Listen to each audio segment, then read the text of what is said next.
Hello guys, എല്ലാവരും സുഖമായിട്ടിരിക്കണോ? ഇന്ന് ഞങ്ങളെ തോപ്പുംപടി ഹാർബറിൽ പോയി കേട്ടോ. അപ്പം ഇങ്ങോട്ട് ചോദിച്ചു ഞങ്ങളോട് കറി വയ്ക്കാൻ മീൻ വേണമെന്ന് പറഞ്ഞപ്പോൾ കിട്ടിയ പാമ്പാടയാണത് കേട്ടോ. അതായത് ഭയങ്കര അടാറ് സാധനമെന്ന് പറഞ്ഞാൽ ഞാൻ എൻ്റെ ജീവിതത്തിൽ ഇത്രയും കണ്ടിട്ടില്ല. ഒന്ന് പൊക്കി പിടിച്ചേക്കാത്. അത്ര വലിയ സാധനമെന്ന് പറഞ്ഞാൽ മുട്ടയുണ്ട്. ഞങ്ങൾ അവിടുന്ന് ഇങ്ങ് വന്നപ്പോഴത്തേക്ക് ഐസിട്ടാണ് വന്നത്. എന്നാലും ഇത് മുട്ടയൊക്കെ വലിയ മുട്ട, ഇതുപോലത്തെ 2 എണ്ണം തന്നു കേട്ടോ.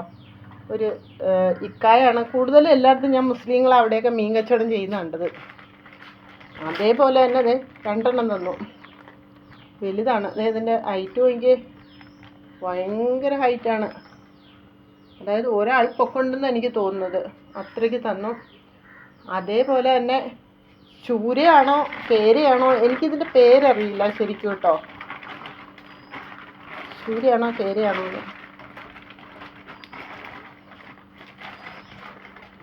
2 എണ്ണം ഉണ്ടായിരുന്നു കേട്ടോ, വലിയത്. അതും എത്ര ദിവസം കൂട്ടിയാലും തീരില്ല എന്ന് തോന്നുന്നു. ഒരെണ്ണം ഞങ്ങൾ പെങ്ങൾക്ക് കൊടുത്തു. അപ്പം ഞങ്ങൾ വന്ന വഴിക്ക് ബസ് ഇറങ്ങി വന്ന വഴിക്ക് അളിയൻ ഓട്ടോറിക്ഷ ഡ്രൈവറാണ്. അപ്പോൾ അളിയൻ അവിടെ കിടപ്പുണ്ടായി. പക്ഷെ ആദ്യമായിട്ട് ഞങ്ങൾ ഇങ്ങനെ ഇത്രയും മീൻ കിട്ടുന്നത് കേട്ടോ. അപ്പോൾ ഇന്ന് തോപ്പുംപടിയിലായിരുന്നു ഞാൻ പപ്പട കച്ചവടത്തിന് പോയത്. പപ്പട കച്ചവടം കുറച്ചൊക്കെ നിന്നു. അതൊന്നുമല്ല, എനിക്ക് പനിയായിരുന്നു കേസ്, നിങ്ങൾക്കറിയാമായിരുന്നല്ലോ. പക്ഷെ വീട്ടിലിരുന്ന ഒന്നും ശരിയാവില്ല അത്. പിന്നെ ഞങ്ങളെ വീടൊന്നും കണ്ട് പുതിയ സബ്സ്ക്രൈബ് ആരും ഞെട്ടണ്ട, ഞാൻ എല്ലാം വിശദമായിട്ട് വീഡിയോയിൽ ഇട്ടിട്ടുണ്ട്.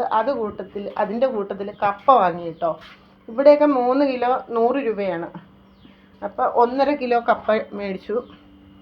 1.5 കിലോ കപ്പ 1.5 കിലോ അല്ല 1.5 കിലോ 50 രൂപ ഉള്ളൂ കേട്ടോ ഈ കപ്പയ്ക്ക്. ഇതേ ഉള്ളൂ ഞങ്ങൾക്ക് ആവശ്യം. അപ്പം ഞങ്ങൾ ഓർത്തു ഇന്ന് തിരികെ വന്നിട്ട് റെസ്റ്റ് എടുത്ത് കുറച്ച് മീൻകറിയൊക്കെ കൂട്ടി പാമ്പാട, കൊല്ലത്ത് വാള ഒക്കെ പൊരിച്ച് കഴിക്കാമെന്ന്. 2-3 ദിവസമായി വീഡിയോ ഒക്കെ ഇട്ടിട്ട് പനിയെ കാരണം ഒന്നും ഇടുന്നില്ല കേട്ടോ ഗൈസ്.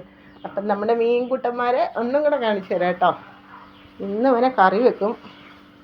പാമ്പാട ക്ലീനാക്കി ഫ്രിഡ്ജിൽ വെക്കാമെന്ന് ഓർത്തു. ഒരെണ്ണം ഇന്ന് എടുക്കും എന്തായാലും. അപ്പം നമ്മൾ മിച്ചർ തിന്നുന്ന പോലെ നമുക്കിത് മീൻ തിന്നാം. കൊതിക്ക് കിട്ടി. എൻ്റെ സബ്സ്ക്രൈബ് ആരെങ്കിലും ഉണ്ടെങ്കിൽ ഞാൻ തന്നേനെ കേട്ടോ മീൻ കിട്ടുന്നത്. ഒരുപാട് പേര് ചോദിച്ചു കറിക്ക് മീൻ തരട്ടേന്ന്. ഞാൻ പറഞ്ഞു വേണ്ട, ഞങ്ങൾക്ക് കിട്ടിയെന്ന് പറഞ്ഞു. അപ്പോൾ ഇന്നത്തെ വീഡിയോ ഇത്രയൊക്കെ ഉള്ളൂ. കൂടെ നിന്നൊന്ന് സപ്പോർട്ട് ചെയ്യണേ എന്നെ പ്ലീസ്.